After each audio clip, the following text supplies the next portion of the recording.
Welcome back to Big Boss Mare with Brandy Von Holton. Today, I have a very special guest by the name of Tinker Turner.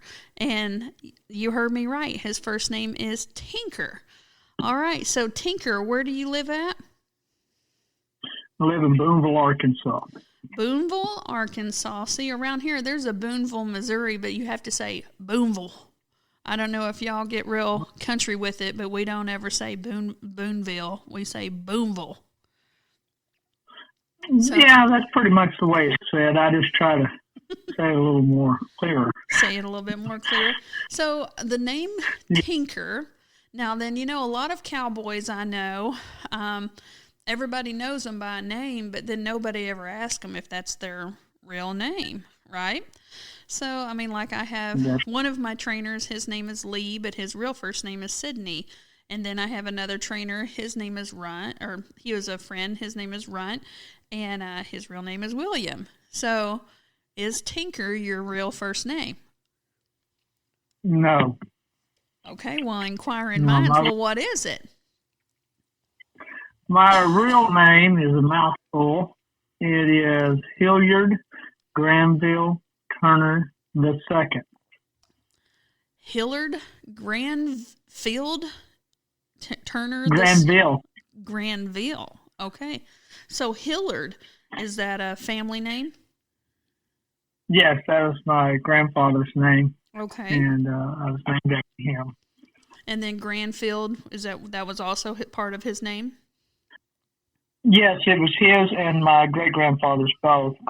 His was William Granville, William Hilliard and Granville, and mine grandfather's was Hilliard Granville, so I got named the second after Hilliard Granville, my grandfather. All right, so Tinker. Now, you told me one time that you were a voodoo baby. So what is a voodoo baby?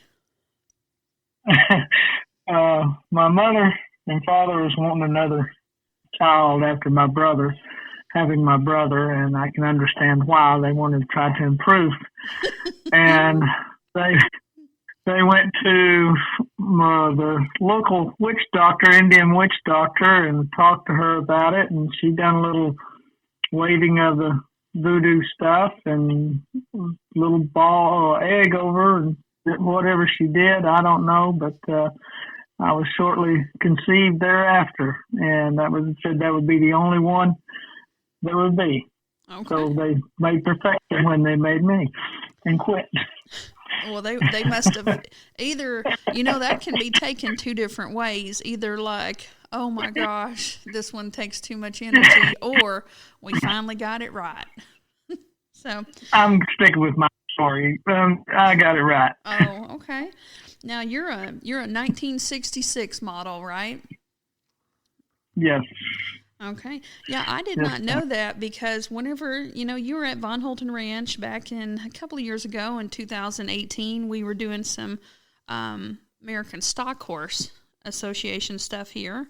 And I had you come in and teach some working cow horse clinics. And I remember, I don't know what I had you pick up from the ground while you were mounted on your horse, but I think it was your cowboy hat.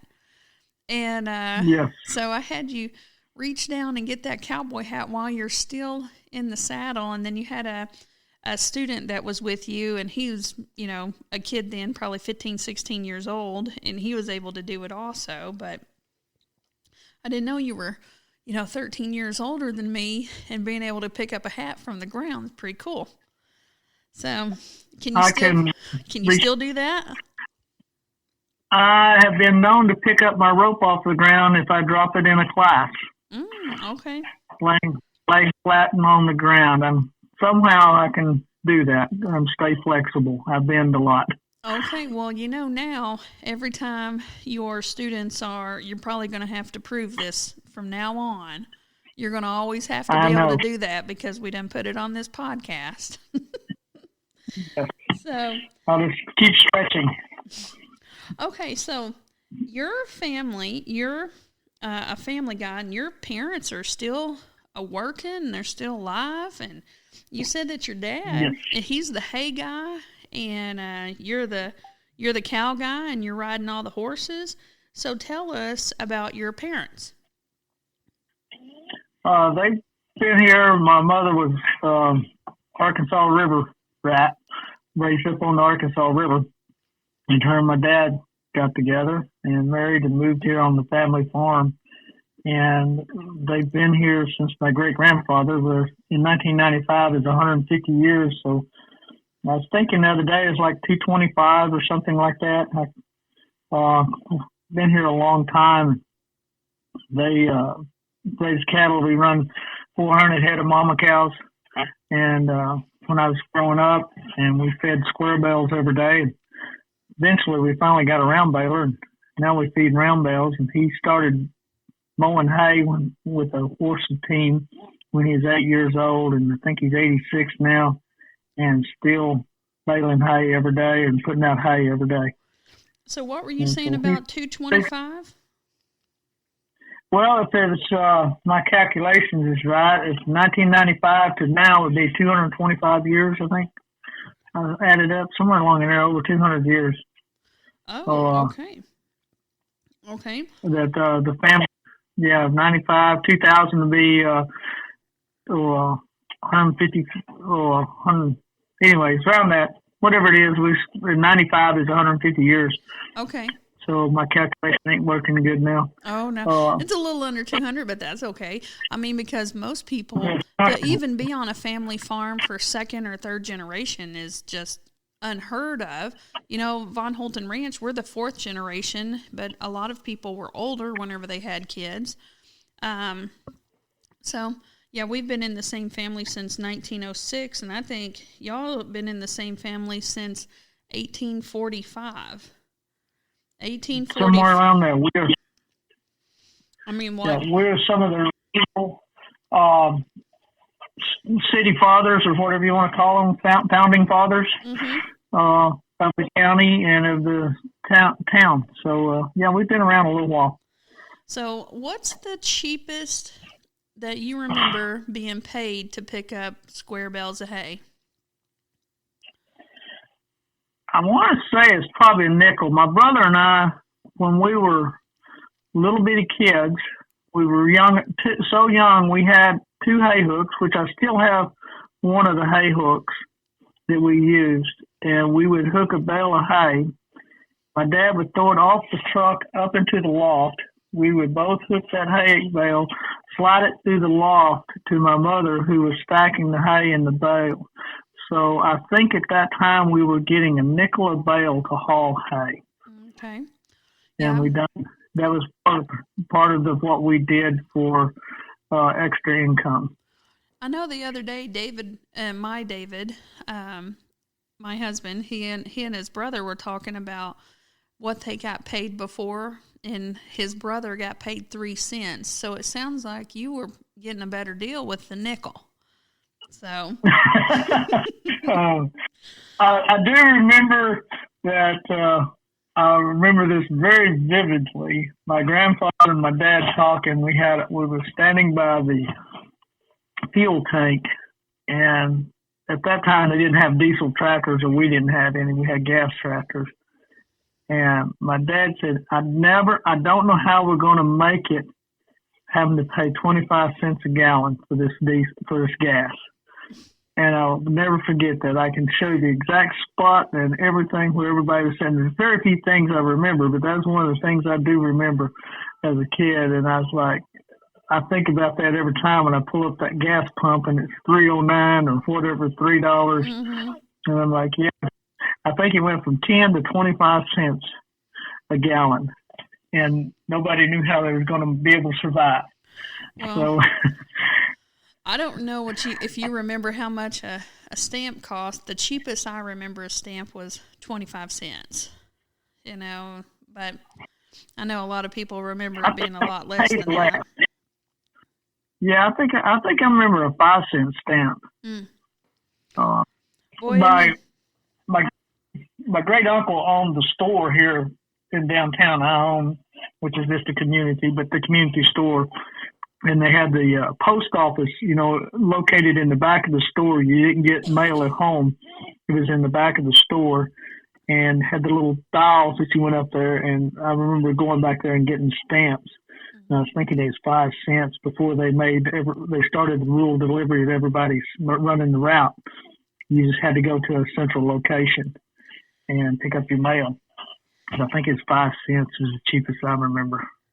Well, so you graduated high school from Boonville, Arkansas, and then you went and got an associate's in horse management and training. So where did you get that associate's degree at? Murray State College in Tishomingo, Oklahoma. Okay. What made you choose that college? Well, what got me wanting it was I had a little pony that I paid $75 for, and I got the harness, the saddle, the bridle, and a buggy.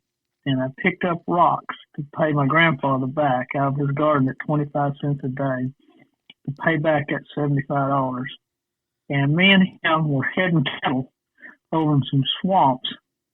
And we come up out of that cattle, and I run across that field, and I stepped in an armadillo hole and tripped him and flipped him over on top of me.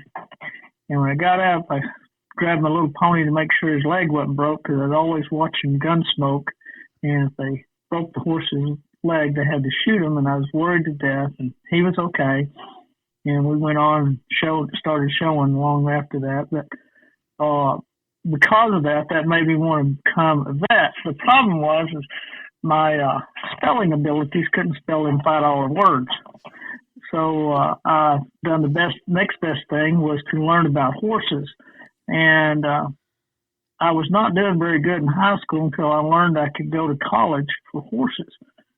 So my counselor told my mom and dad that and said, well, that changed my degree, changed my deal from a C student to making it up there and where I could get into college. And I stayed on the Dean's Honor Roll the entire time I was in college. And I decided I wanted to go, and that was the closest university or college I could find that offered anything that would teach me about horses and how to take care of them and doctor them. And so Bill Brown was my instructor, and he's a wonderful guy, and we're still friends. When he passed away sometime back, but we were friends until he did. And I was wanted to learn about horses, and everything I could, that if one ever got hurt again, I would be able to take care of them. So that's why I went. Okay. You know, you talking about not being able to spell them $5 words. Oh my gosh. My husband says that being married to me is like being in a spelling bee every day of his life. And you know, I'm a college educated girl. Like I've got 3 college degrees. I guess I just got addicted to it or something. I don't know, but I have to ask him how to spell something at least 2 to 3 times a day because we have so many different Facebook pages and I write newspaper articles and all this stuff. And he's just like, I would have paid attention more, you know, like the other day, I'm like, David, how do you spell shenanigans? And he's like, why are you using that word? Like use a different word that you know how to spell. And I'm like, no, I want to use the word shenanigans. He's just like, yeah, if I get into that.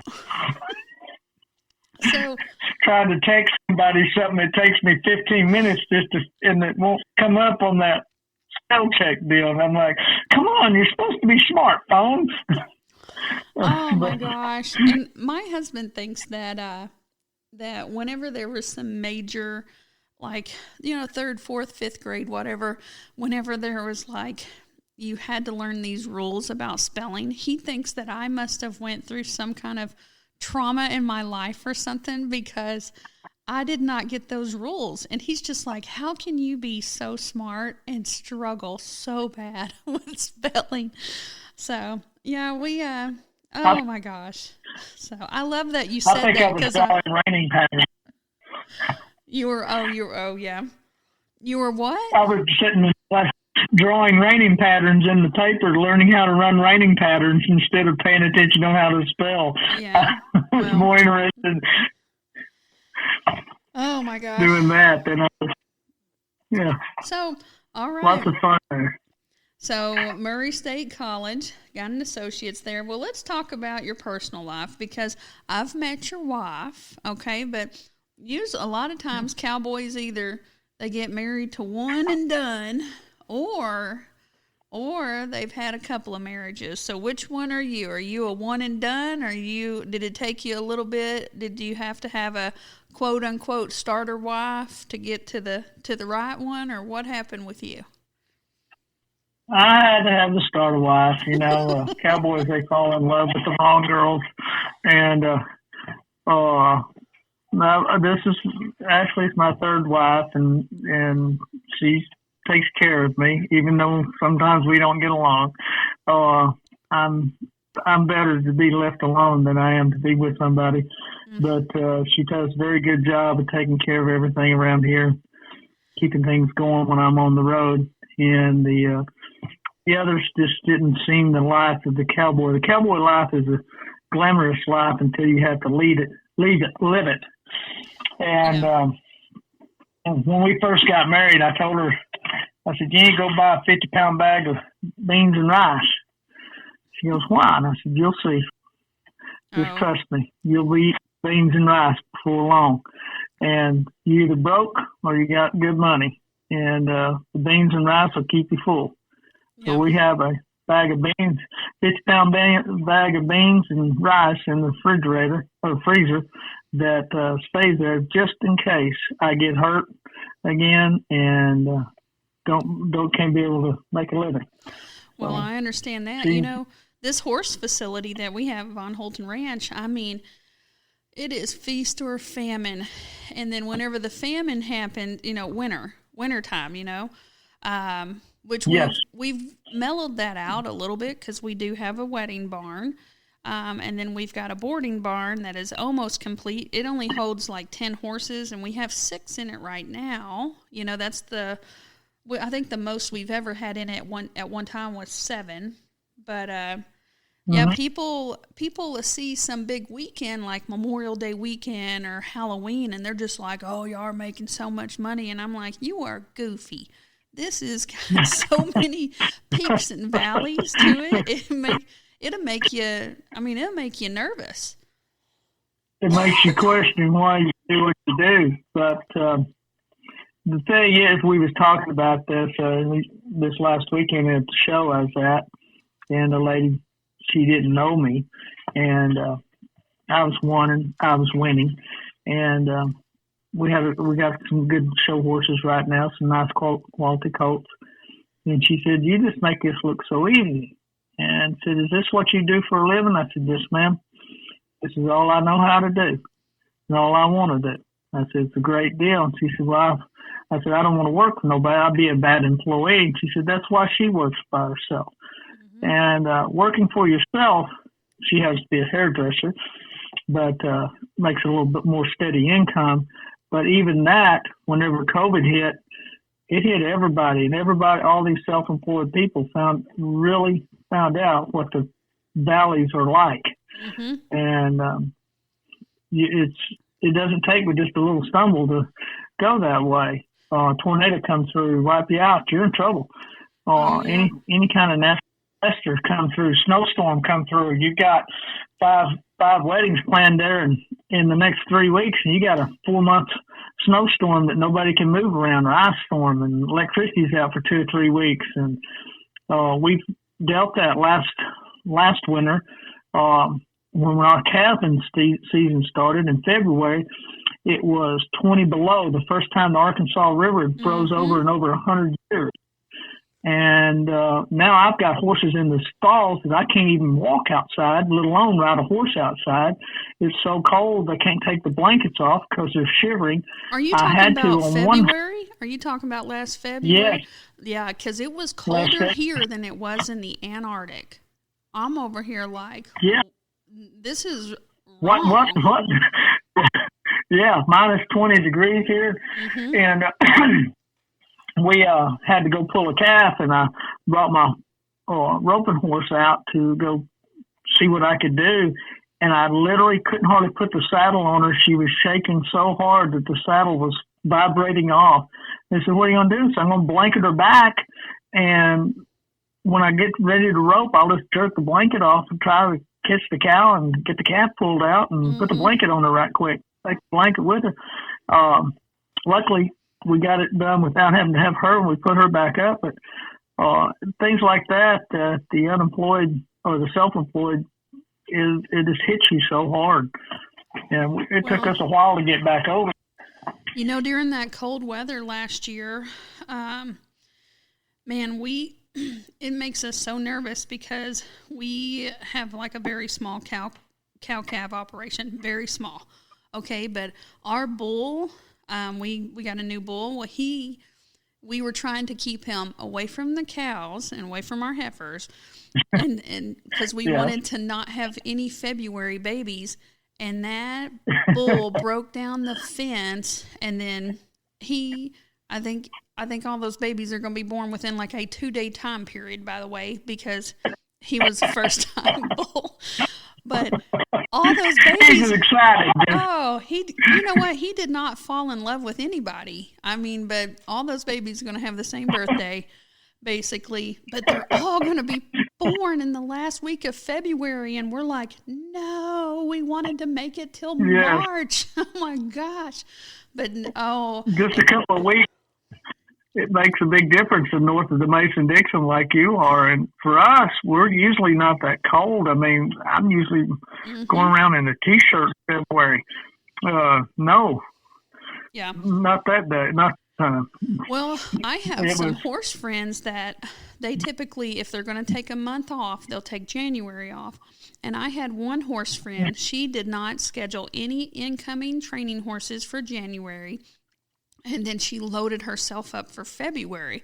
So she got those training horses in, and then the bottom happened, like the temperature tanked, and she's like, oh my gosh. Like people do not realize the stress that goes into being self-employed, so. Oh, and the work triples. I mean, the work is unbelievable. It is amazing to me. And we couldn't ride for like 2 weeks. It was just so cold. And I was exhausted. I get up between 3 or 4 o'clock every morning. And I usually go to bed between 10 and 11 o'clock at night. And I work most of the time. And I was exhausted. And I wasn't working half that much time. And I was like, just walking through the snow and trying to get through and chopping ice and cutting ice and it just exhausting. Looking for babies, we'd bring them in and bottle feed them and warm them up and then take them back to the mamas. And it was just exhausting. I was like, I don't think I could live up north of the Mason-Dixon in the wintertime and calve out in January, February. No. I wouldn't want to do it. We had our... What'd you say? I'm sorry. This cowboy life is great until the snow falls. Oh, yeah. We had our We had our F-250 plugged in, plugged in like a glow plug, or not glow plug. Yeah. But we had it plugged in, and it still wouldn't crank. Yeah. It still wouldn't crank. Yes, our tractors froze up, all the diesels and all these tractors and the trucks and everything. And I'm like, okay, we've got enough supplies for us, but I'm going to run out of feed real quick. And, I've got to get to town. You couldn't get out of the driveway. The tractors would sit out here and spin on the ice, and it iced over on all that. And the sun had come out, and thaw just a little bit and make a nice new sheet of ice for it to be on there. And we finally, my brother was able, he lives across the valley, and he was able to do stuff for me because he's not on, I'm kind of down in the valley. And it was helped out a lot that he was able to go get some stuff because we couldn't get out at all. And the only thing I finally got before I could get my horses out and a four-wheeler, And I've never been thrown by a four-wheeler, but I was thrown 5 times in one day by a four-wheeler by spinning donuts, not meaning to. Just driving along and whee, you go spinning donuts and away you go. And I said, it was worse than any wrong ever rode. So let's go back and talk about those beans and rice that you keep around, because, you know, we keep some emergency, you know, that we always have stuff just in case we run out of funds. You know, like that can happen with bad weather, or just, you know, if there's an equine disease or a cow disease or something happen in the world that shuts it down. But then it can also happen if you get injured. So my husband has had the worst run with his eyes here. He took a thorn to the eye whenever he was working with his bobcat, and he even had safety glasses on before and was grinding something, and one of those little bitty flakes of metal got into his eye, and I'm like, oh my gosh, my husband and his eyes. But, you know, with working with horses, it's not ever, are you going to get hurt? It's when you get hurt. So have you ever had one of those big accidents that makes you, that, you know, stops you in your tracks? Yes, I was working a cow in the arena, and a friend of mine just happened to be by, because I usually work, at that time I was working by myself all the time. And I went up to a corner, and the horse slid, and the cow, to stop the cow, and everything's fine. And I felt her pull through the bridle, and she went up. And my fences at that time were 5 foot. Now everything is 6 foot. And she went over the fence, and I come back, and I was like, okay, I'm good. And then it felt like you just grabbed a rag doll and slammed it.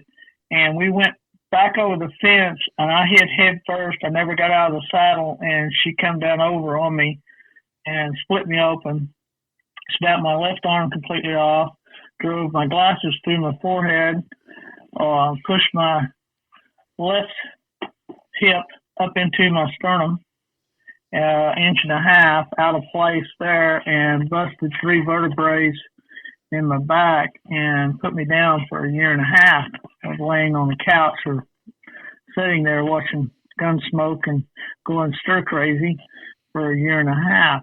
And it took a while afterwards. And I know I help people and give lessons for people that's gotten afraid of horses. I've never been afraid of horses. And when I was able to get back up and riding, my brother helped me out to have me do some welding and stuff for a few years, till they finally let me get back to lifting things. They told me I was going to be lucky to ever walk again. And I said, that's not a problem. I'll ride all my life. And he said, you probably won't do that either. And I said, yeah, well. And I said, just put me together. And I remember him laying on that table face down, and they was doing something in my back, and I could hear the valves of the medicine bottles popping open. They giving me shots and all this kind of stuff. And they put me back together. And a 1.5 years later, I was, my dad come up and said, hey, when I got where I could, was actually a little bit longer than that, or a couple of years probably. And he said, I need a cow that's got a calf, need to catch. And I said, okay. And I went over, and as I was going across that field, I'd never been worried about cowboying or roping cows across the field or nothing. I was trotting over there. I was like, you know, if that cow would just kind of stand there and let me rope her, it'd be a lot better. If she wouldn't do it, and I was kind of nervous about it. I got over there, and of course she didn't want to do that. And I ran across that field, and I healed her and tied her down and doctored her. And, well, I don't remember what she had to have several shots, and we got her taken care of and turned loose. Oh yeah, I got a calf. Need you to catch too. And I said, okay. Well, after swimming across the lake twice, we've got a private fishing lake on the ranch. I swam it twice, went up and over the big dirt piles, and was running down through the creek. And every time I'd catch that calf, he'd run through my loop before I could pull the slack. We was running down the center of the creek. We started up a ditch bank, and I bailed off the horse and bulldogged him and tied him down, and ain't been worried about it since. So you think just Dad gotta was face your just fears helping and you? go. You think Dad was just helping I don't you? know. I don't know if he was or not, but he sure did, because I was a little worried when I'm going over, and I ain't been afraid of it since. I pushed the limit ever since. I pushed into them corners, go down that fence, rolling them cows back on a working cow horse, and I crawled on broncs and bucked. I've been a couple of weeks ago. I had one throw me into some steel fence, and no big deal, and I get right back on and go, and don't worry about it. It's whether he was meaning to or not, it worked. And it's kind of like you got to get up and face your fears and go for it. You either sit back and cry about it or go for it, and I go for it. But I understand when people can't do that. Yeah, a lot of people can't. And whenever they had this one life that they're used to living, and then it gets taken away in like a snap, less than a fraction of a second, that life gets changed. A lot of people turn to drinking, to drugs, to food, to some kind of just destructiveness.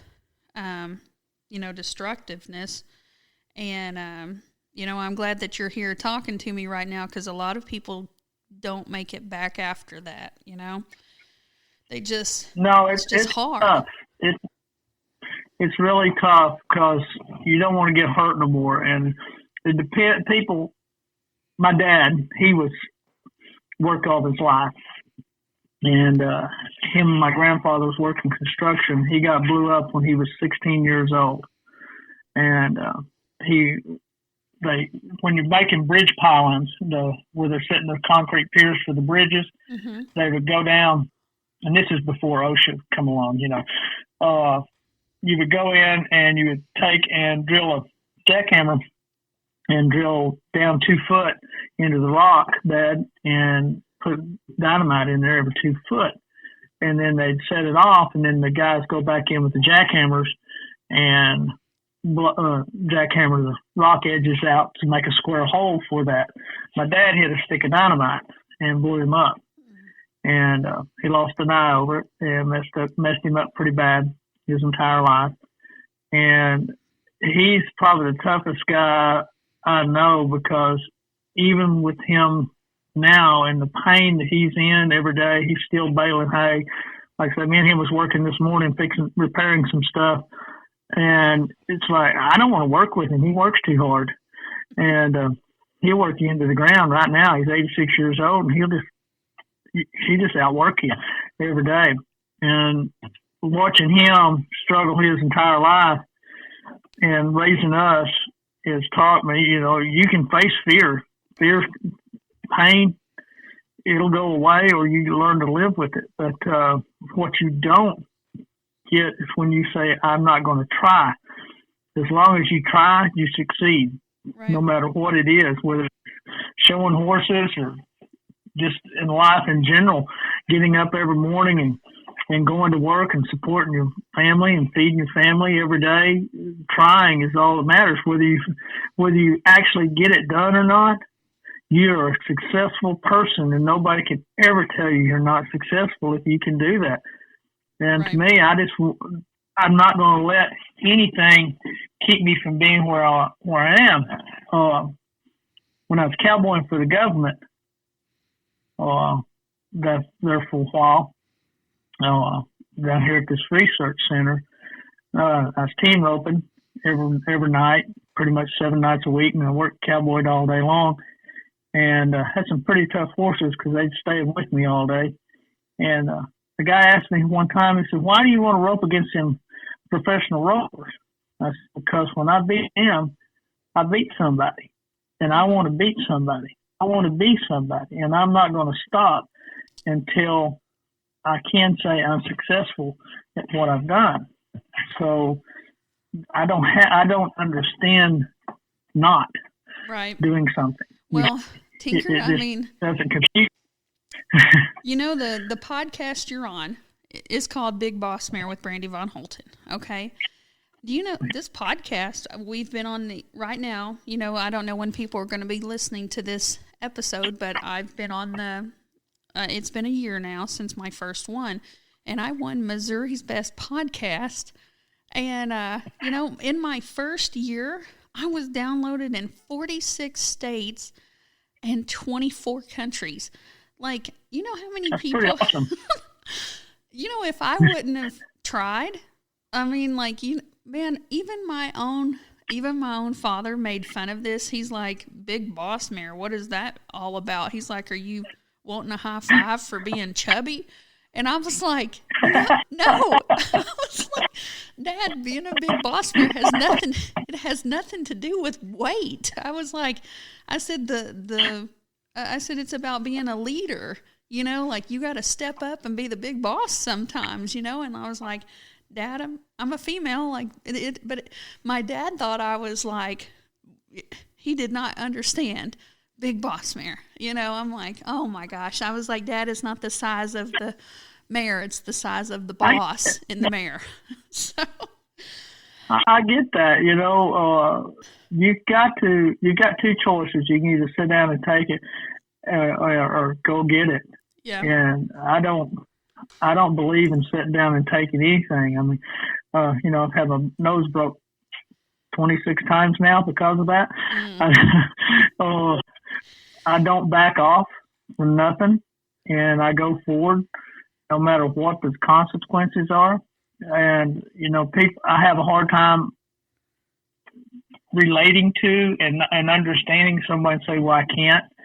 The only person that's keeping you from doing anything is yourself. You may not ever be the world's best at it, but you're successful at it because you've tried for one thing, and you will get it some accomplishment of that somewhere along the way.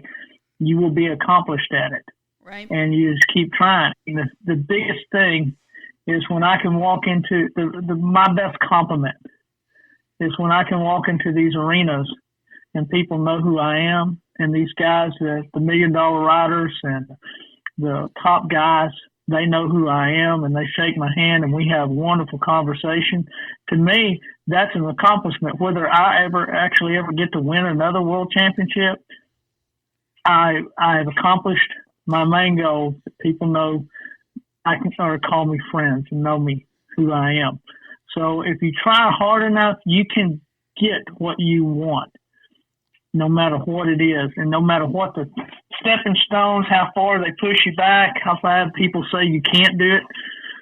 Nothing can stop you except yourself. It's when they say you can't do it, that's their limitations, not yours. Oh, your limitations by yours. Tinker, you know, okay, so I'm a plus size woman, and you've rode with me, so you know this, right? But do you know, like, how many of my friends weigh less than 150 pounds? Okay, so they're a smaller person, you know, and they don't want to have pictures of them, but then they will tell me how beautiful I am at something, and I'm over here like, you don't hear yourself. like people crack me up with like the limitations they put on themselves. Like they're just like, well, I have one friend I'm trying to talk her into doing an online martial arts classes, you know, like a subscriptions class. And and she's like, well, I'm going to have one of my top black belts do all of the forms for the videos. And I was like, you won an Olympic medal, and the name of your martial arts school has got your name in it. Like, it should be you. And then she was like, oh, do you think so? And I'm like, I know so. Yes, it should. If you won an Olympic medal, I think you're kind of accomplished, just a tad bit. Huh? Oh, yeah. Yeah, you know, and I think you may not be, you know, Chuck Norris or Bruce Lee, but I think you've accomplished something there. Oh, yeah, she won a bronze medal in the '92 Olympics, and I'm having to convince her. I'm like, no, you need to be you're the main star, hon. And then, you know, I've started teaching some online horsemanship courses. And then, you know, I have some people, they're like, well, you know, like, you can't do all of, you know, some of this stuff like you, right? I can't pick a rope up from the ground. Oh, my gosh. I would, like, face plant. But I can teach my animal to come pick me up at the mounting block. And, I can be successful. A lot of people look like me and are me. They might be a novice rider, they might have confidence issues, or they might be chubby. But if they see me doing it, then there's something to be learned. Every pot's got a lid. And I'm not looking for somebody that wants to do flying lead changes. I'm here to help somebody, learn to be as good as I am, and then help them find the next person to be better than me. So everybody, you have your own little niche in here. Hey, so I want to go back to something, okay? Whenever you were here, you wear 2 knives, one on each side. I want to know why. I want to hear that story. Why do you wear a knife on each side? And it's a knife that's already, or that you don't have to open also. So there's a story there. Yes. When I was cowboying for the government, I rode colts because they couldn't keep enough horses for me. I had to cover 3,000 acres a day and checking cattle, and I would wear horses out pretty fast. And I'd get up at 3 o'clock in the morning, and I'd head down the road in the dark. It was 5 miles from my house to the base camp, and I'd ride down the road, and if I got a colt in, and I'd rode him a couple of weeks, and I could kind of head him down the road the way we'd go. We didn't have a flashlight or nothing. It was just me and him in the dark. And we'd spend all day and come back that night in dark, and 12, 15 hours a day on a horse. And nobody ever knew where I was at most of the time. I had a radio if I needed help. But I was riding a colt, and he got to bucking with me on a hillside, and I got underneath him on the backside of him underneath, and every time I'd try to get out from underneath him, he'd slide down on top of me. And I spent 2 hours trying to get out from underneath him, and my foot was hung up in the stirrup, so I couldn't let him get up and get off of me. And of course, he couldn't get up because his back was to the downhill side. Mm-hmm. So his and feet I couldn't were get in the air? Pocket knife. Yeah. Okay. And I couldn't get to my pocket knife. It was in my pocket. Mm-hmm. So when I cowboy by myself, I have a knife on each side of my saddle tied on there, affixed to it, and one on each side of me so that I can cut myself loose, cut that saddle loose and get out of wherever in the bind I'm in, just in case.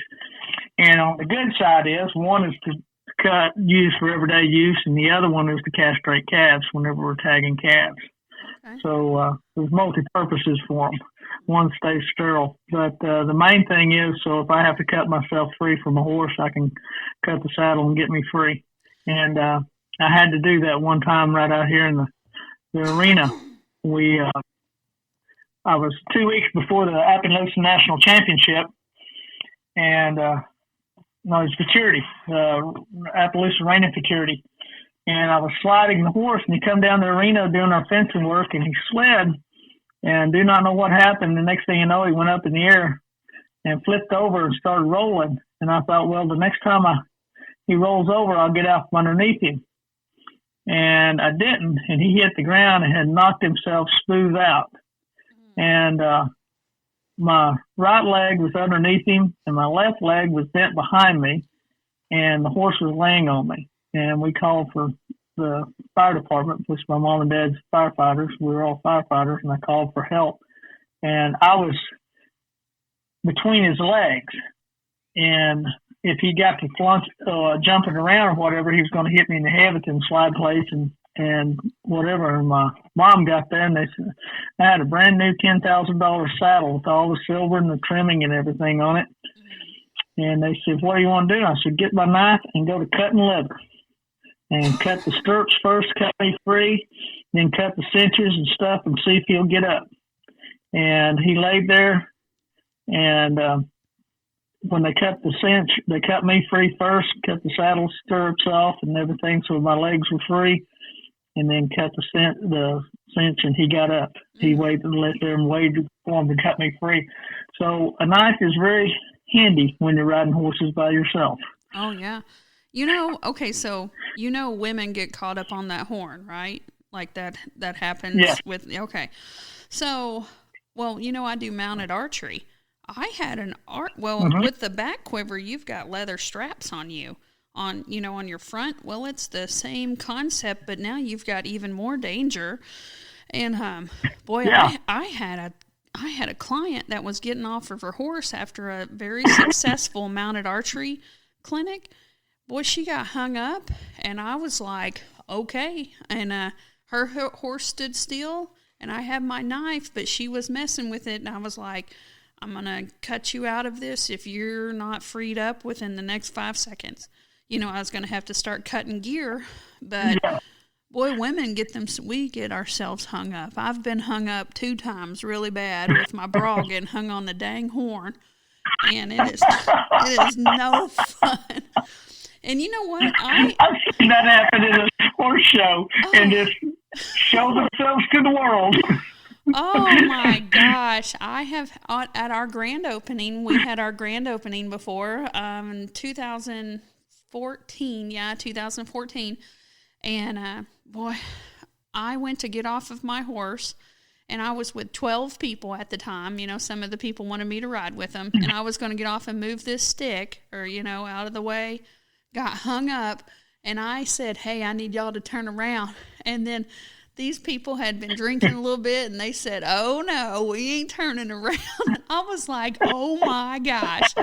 Needless to say, we are still friends. That was just hilarious. I had to come back into camp and tell my husband, I'm like, David, I got hung up on my bra. I had to take my bra and shirt off in front of 12 people, and that's what it is. And he was just like, oh, my God. And it's like, had to go back to our chores, with helping all these people at our facility. But anyways, I'd always wondered, so, Tinker, I haven't seen you in a couple of years, but having those 2 knives, I will tell you, like, my pants, I don't know, like, I need, like, a little bit of help keeping my pants up some of the time because my waist is a little bit bigger than my hips, right? So this is a common problem for a lot of people, okay? Well, I thought about wearing some suspenders, but I don't want to look like, Paul Bunyan, Paul Bunyan's sister. So I thought about having some, like, cute ones done, like some leather design and being all, like, salty with some cute suspenders. Yeah. And, underneath the female's boob has got that indention right there. I've thought about putting knives on some suspenders right there, and I'm like, I'm going to have 2 like Tinker Turner. And I'm all like, I wonder if this man knows how much. I was like, you got 2 knives on, one on each side. I was like, you ready to go, bro? Like, you got 2 knives. But I knew that something had to have happened, that you got hung up and don't ever want to have just 1 knife on you again. So I never do. I usually have 3 to 4 on me at all times. And well, it's, we were shoeing horses here in the barn the other night, and we had a new horse come in, and, we really didn't know that much about it, but he had shoes on, so the farrier and I didn't think nothing of it. And we got the shoes off. He trimmed all 4 feet and was ready to go back to putting the shoes, got the shoe shaped, and everything's going okay. A little antsy, but no big deal. And he hit about 2 times, and this horse just freaked out and flipped upside down, was about to hurt himself, and I just reached out, cut that lead rope right quick. And it's like, yep, you can get free real quick. Keep them sharp. I sharpen them every day. I try to keep them where they shave every day so that I never have to saw 1 and 2. But I've got pocket knives and fixed blade knives that I carry every day. And I'm glad it made somebody think about it anyway, because that's a dangerous situation, especially if you ride alone very much. Well, and you should always have an emergency plan. We're going to actually, every year we have merchandise in our office, and we sell all sorts of stuff. But next year we're actually going to be selling knives, and Big Boss. I wanted to have a Big Boss Mare knife, but I'm just now getting into like making sure I like the the manufacturer and everything. So we just have some that say Von Holten Ranch, but I'm actually with Big Boss Mare. I sell leggings, I sell cups, I sell personal planners, equine logbooks, like all these things. But I'm going to also have a Big Boss Mare knife. And a lot of, there's so many.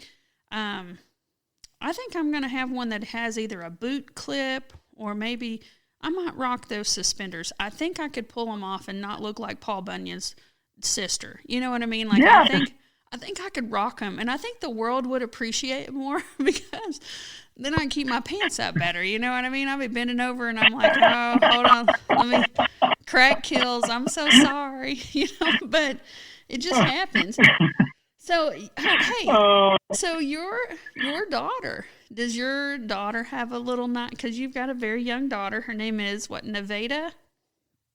Yeah, Nevada. We call it Nevada. Okay. Yes. Does she have a pet? Does she have a knife yet? No, she's not.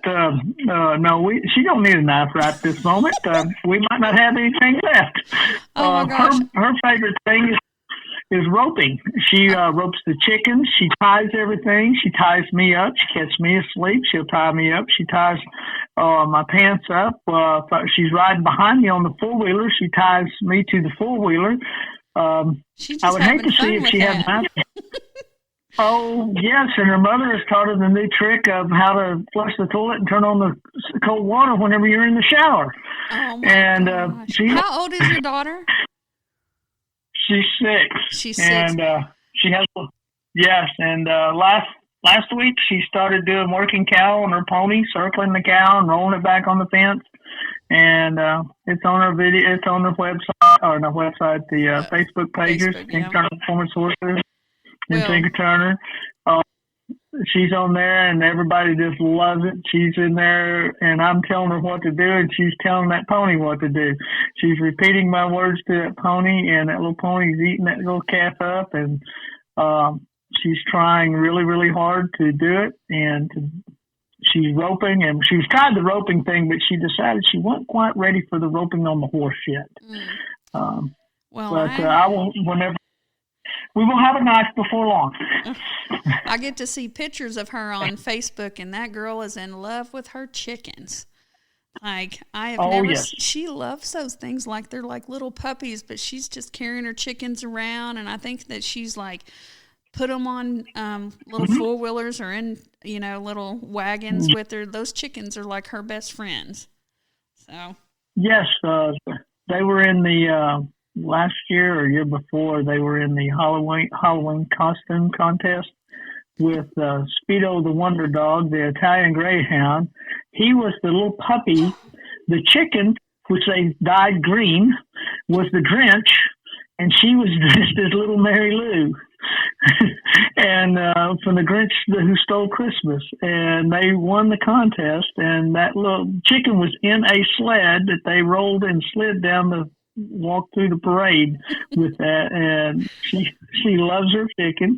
She goes out every morning, picks up this one now that she's has, and it is a pretty chicken, I have to say. I'm not a fan of chickens, but it is a pretty chicken. She does have good taste in them, and she carries it around. Had another one she was put on her pony today after we got through. She said, "Look, the chicken can ride the pony." And they led it around with the pony and the chicken sitting on the saddle. Oh, my gosh. So here is this, American Cowboy that's done, I'm looking at your list of things that you've won, right? And I'm, trying to pick, some big ones to talk about. But then here's this man and his, and then, I can hear the energy in your voice. And, I can tell that you're smiling when you're talking about this chicken that was dyed green. And this little blonde-headed girl just got you wrapped around her little pinky. So. Oh, yeah.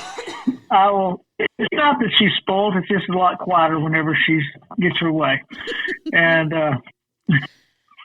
she has her horse is a reserve world champion from a couple of years ago. This year we was at the Shot Horse World, and she was 4th in the world in the open all-around, level 1 open all-around, 4th in the world. And it was my fault. We made a few little mistakes. I did, not the horse so much as I made a couple of mistakes. And She was the Regional 3 champion, all-around champion, up at Springfield, Missouri, a month or so ago. Mm-hmm. And for the American Stock Horse Association. And that's her horse, and we're trying to get her ready to go and ride that so that she can continue on with this. And I'm hoping that's all she wants to do. So it's a great life. Yeah, I mean, like, she's going to have a very high standard of horses, most definitely. So I want to read like a little it's a few sentences because a lot of times whenever I book clinicians, I have them tell me about some stuff. So it's like, it says, Tinker Turner is a professional. His full-time job is horses. He is a trainer, instructor, clinician, and judge. He has trained, showed, and judged professionally for over 30 years. He has won countless events in Europe and in the United States in reining, roping, trail classes, working cow, pleasure, halter, versatility ranch horse, and colt starting challenges. Some to mention, world shows in reining, working cow, and ranch classes. He has worked with all breeds and all disciplines and is open to work with your horse. Now, and it's okay if you don't train mules though, right? You're more of a horse guy.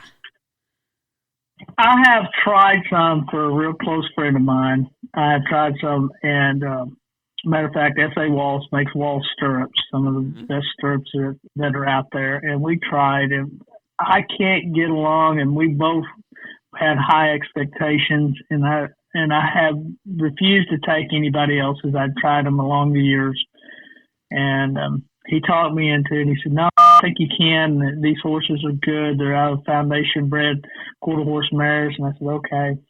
And I am not satisfied. He come here and he said, "You're not satisfied, are you?" And I said, "No, I can't. I have to be satisfied with my work." Right. I try to make sure I'm not as concerned. I want to make my customers happy, but I want to make me happy. And I know if I'm happy, my customers are going to be really happy. I wanted to make these mules slide and spin. We got them on the ground working, sliding and spinning and doing some amazing stuff, but they just never would ride out like I wanted them to. And he finally, he just would give up. It's not that we give up. He took them to somebody, a mule trainer, and I said, and then I've had people call me since then. And I said, "No, I'm not satisfied with you." Well, you know what, Tinker? We hosted this event for the last 2 years, called the Missouri Horse Expo. And the first year we did great. I thought that we lived up to the expectations. The second year, our facility is packed. People attended the clinics, but I didn't think that I did the event. There were 2 parts of it that I did not think that I did a good enough job. So this year, we're not hosting that event, I did an okay job, but it was not what my expectations were because, we host events. That's what I do. We host clinicians, we host competitions here at Von Holton Ranch, and if something isn't what I want it to be, it's okay. It's okay to be no, I'm gonna table that, because I am good at the things that I'm good at, and what makes me good is that I know some things that I'm not good at. I tried it. I can be okay, but I don't want to be okay. I want to be great, So, man, I love that you're here's a list of world championships and high point and reining and futurity and working cow horse and all of these awards. It's okay to be hey, I don't want to do this and I don't want to do that. That's what makes you specialized in what you do, is that you focus. Okay. So I would never apologize about it. There's a whole bunch of people that can't train reiners, and there's a whole bunch of people that can't move cattle. So, yeah, you don't hear them apologizing about that. Well, hey, I do have a question for you. What is something that, man, something that you see like over and over and over, if people could just get out of their head, like whenever you're training people, what's the biggest piece of advice or the biggest holdup that you see of people like advancing up? What I see holds people up the most is other people. People don't always know your abilities. And when we're around people and we have loved ones and friends and people we work with or around, show with, in my case, we take their expectations or their advice and that we believe that, and it goes plumb to your core. And people come to me in riding lessons and stuff and say, they're trying, and I see they struggle with the confidence because of what other people's told them they can't do. Nobody can do what you can do.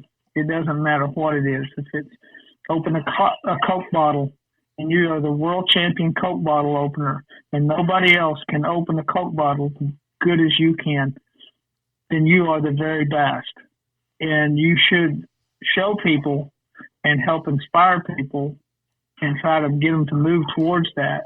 And when the confidence level that I have here, I see it through so many people, and I'm like, no, you're going to have to step up. You're going to have to step up. I can't teach you how to step up. Mm-hmm. You have to do that in yourself. And the first thing you should do when you go to work with horses is believe in yourself. And it's amazing what can happen when you believe in yourself, and especially with horses, because horses are so in tune with the way you see things, the way you react to things, the way you stand, the way you breathe, the way your heartbeat is. They can feel it, hear it. I can hear the horse's heartbeats 10 feet away. It's because I'm looking and listening for that. And those horses, that's how they survive through all these years since Mongolians were riding them since the beginning of time that they were there. They survived because they pay attention to what people do or other things do to them. And when the horse, if you want to be a better horseman, the first thing you have to do is to forget the outside world and believe in yourself and believe in your horse.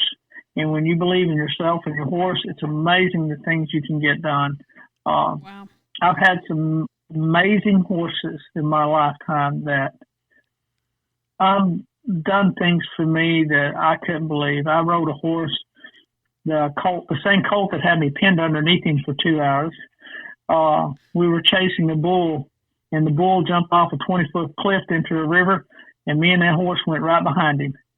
And on the way down, there's a few things that crossed my mind, and trust me, it's a slow motion deal when you're jumping off a 20-foot cliff into a river.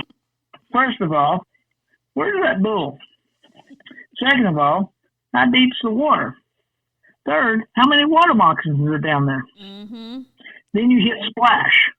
And my boss, when I was swimming back up the river, he asked what happened to me, and I said, well, there's thorns down here too, by the way. And I was cut all to pieces, and when we had to swim out to the highway. We couldn't get out no other way. And when I hit the highway, I had to get off, and that poor colt was staggering. He was so tired. He was a 2-year-old colt. And he was just so tired. We got the bull back, got him caught, got him everything taken care of. And the only way we could get him out was swim him up the river. And it was about a half a mile up through there. And he gave me all his heart. He gave me his heart every time he could. And we done some amazing things. And if you and that horse are confident, and you're confident in your horse, you can do some amazing things. Whether you win the world championship or not, you can still do some amazing things. You know, Tinker, I read something one time, and it was, I need to get it right in front of me and put it on a on a sign or something. But it says, like, can you not believe in yourself? You're on a rock that is circling a massive ball of gas that's on fire. We have a moon that moves all of the water on our planet. But you can't believe in yourself for like 2 minutes, you know, like you believed in Santa Claus for 8 years. Like, can you believe in yourself for 2 minutes for me to get this done? You know, it's just, that's what that reminds me of, is like, come on, people, just let go of what you think you're supposed to be and just let yourself be and go for it. Hey, if people want to get in touch with you, how do they get in touch with you, Tinker? Well, there's a few ways. You can give me a call on the phone, 479-518-6522. Okay, hold on. Hold on. Hey, Micro, dude, you just went faster than like the old Micro machine cars or whatever they were. Blah, blah, blah, blah. You sound like an auctioneer. Okay, so what's your area code? 479. Okay, now what's the next 3? 518. Okay, 5. Okay, and then what's the last 4? 6522. 6522. Okay. Now then, if they ain't got nothing to write down, I mean, Tinker Turner, it is literally Tinker, Tinker, and then Turner, like Tina Turner, but it's Tinker Turner. So what can That's you got? right. You got a website? You got a Facebook? What do you got? I've got 2 Facebooks because I didn't understand Facebook when I first started off, and it was the Facebook. It's Tinker Turner and Tinker Turner Performance Horses, either way. And then I have a website, which is www.ttphorses.com. And you can look, and there's stories on there about, and some pictures of the wind pictures and stuff. We love to have people come by and visit. We kind of live out in the middle of nowhere, which we kind of like. But it's real easy. I started receiving phone calls at 4 o'clock this morning, and I get up early, and people started calling me and talking to me. And I don't mind to talk and help people. We give clinics still. We've got some clinics scheduled for next year, and some judging and stuff we're already scheduling up for next year.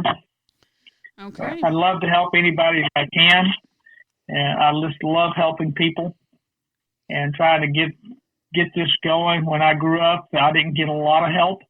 Right. I had some help.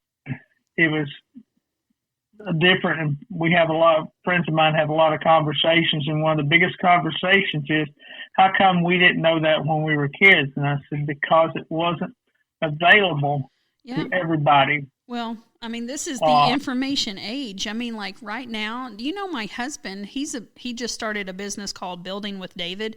He's going to be shipping people, like kids, these small pieces of wood, and then they're going to be building with him through video, because there's so many kids. I mean, we're trying to like bring back blue collar roots, but it's buildingwithdavid.com. And everybody we've talked to thinks it's going to go well, because there's so many kids that their parents don't build, and they don't have woodshop class, and just all of these different, you know, like, and now homeschooling is very popular. Well, a lot of people just don't have access to that knowledge. We're in the information age now. And so horsemanship, like people that have been through a lot of things, they have so much to offer, and now they can reach so many more people. It doesn't have to be a secret.